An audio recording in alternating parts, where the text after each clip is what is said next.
আজকে আমরা এমন এক পরিস্থিতির কথা আলোচনা করতে যাচ্ছি, যেটা অনেক সময় আমাদের চোখের সামনে ঘটে।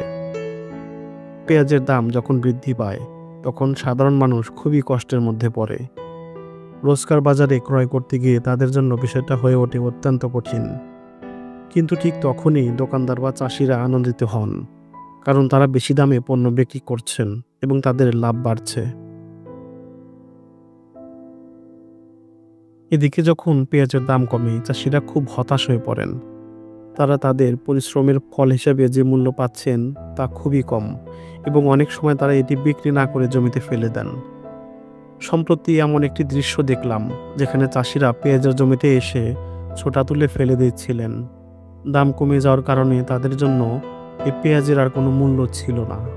এই দৃশ্যটি খুবই দুঃখজনক, কারণ এখানে শুধু চাষিরা ক্ষতিগ্রস্ত হচ্ছেন না, বরং আমাদের সকলকে ক্ষতির মুখে পড়তে হচ্ছে। এই ঘটনাগুলো আমাদের সমাজে অর্থনৈতিক বৈষম্য এবং কৃষির সমস্যাগুলো তুলে ধরে। কেন একদিকে দাম বাড়লে আমরা খুশি আর অন্যদিকে দাম কমলে চাষিরা ক্ষতিগ্রস্ত হন? সেই প্রশ্নগুলো আমাদের মনোযোগ দাবি করে।